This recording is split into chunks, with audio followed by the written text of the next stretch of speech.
The sweet sound of six figures. Financial experts believe that reaching your first $100,000 is a crucial early step towards building long-term wealth. Hello, and welcome back to Dr. Invest. Today, we'll see why earning your first $100,000 is the toughest. So, let's begin. For that, we first must understand why $100,000 is so important. Why is that number so significant, especially given that many savings and investors have far larger expectations? For all, $100,000 from back in 2002 is equivalent to almost $166,000 now. That amount doesn't go as far as it did when Charlie Munger gave his sarcastic view because inflation is still high in the United States.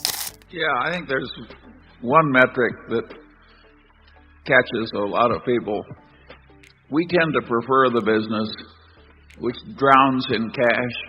It just makes so much money that one of the main principles of owning it is you have all this cash coming in. Munger didn't go into detail, though, about how much that initial $100,000 may increase in value over time, even if left unattended. According to compound interest calculators like this one, if you had invested at a moderate 5% return 21 years ago, you wouldn't have needed to contribute a single penny to watch that stockpile increase to $278,596. The takeaway? Everything that happens before, during, and after that first $100,000 matters. Think of this illustration. Debbie, a young employee, would require somewhat less than 8 years to accumulate a net worth of $100,000 if she diligently saves and invests $10,000 per year through her employer's 401k plan and earns a 7% annual return. Here's when things start to get intriguing. After only approximately 5 years, with the same annual investment and the same rate of return, Debbie would have her next $100,000. Even faster would be to go to the next upswing on that sixth digit. Debbie discovers that regular saving, fueled by compound interest, can boost your net worth and get you to that $100,000 level if you stick with it. It's reasonable to question what makes $100,000 so special compared to, say, $90,000 or $95,000. In addition to the actual extra $5,000 or $10,000, hustling and psychology are heavily involved. Here is the point that Munger and others make: making an effort. Humans enjoy round numbers, and perhaps you do as well. The point at which $100,000 becomes a more significant driver of wealth than $99,999 is undoubtedly impossible to pin down. Yet there's no disputing the psychological satisfaction of $100,000 as well. Since it's six figures instead of five, it's a desired milestone for salary and other monetary worth accumulations. It's difficult to reach $100,000, especially when one is young. The majority of us cannot move swiftly from stop. Achieving it typically requires getting raises and promotions at work, dramatically reducing your spending, or good old side hustles like operating a ride-hailing business or taking on freelance work. So if increasing income and reducing costs is a first step in building wealth, compound interest takes care of the bulk of the work. Giving up on it. The more time you have to develop your money, the earlier you should start saving and investing. It's similar to a garden in that you can let time do its thing without constantly monitoring a grapevine. Capital gains, dividends, and interest can all be earned on investments. Debbie's time between her first $100,000 and $200,000 is therefore far less than her period between $0 and $100,000. Reaching your first $100,000 can give you the stability you need to weather unforeseen financial turbulence. But there's more. By making more high-risk, high-reward options available, it might also inspire you to take calculated risks with your assets. $100,000 is by no means a permit for irresponsibility. And let's face it, that figure can feel a little tempting, a desire to spend lavishly.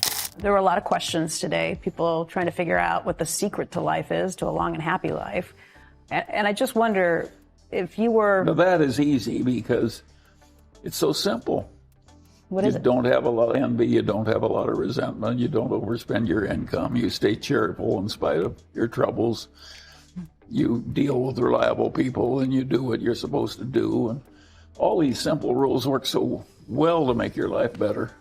Yet, if used effectively, $100,000 can serve as a target to aim for, a base for accumulating wealth, and the first chapter of your amazing financial success tale. Invest in medium to high-risk assets. Add high-return commercial real estate to your portfolio. Buy some mid-cap stocks and diversify your portfolio. Remember to balance it out with debts, gold, and government bonds. After your first $100,000, you have the risk-reward management with a sound investing knowledge to take some risks. On top of that, you have a significant capital plus some emergency funds to back it up. So it'll be tough to start and tough to get the first $100,000, but you need to be patient. After that, obviously, it's more easy to earn your second $100,000. That was it. If you enjoyed the video, leave a like and comment down and tell us what you'd like to see next. Subscribe to the channel for more such content. Keep watching.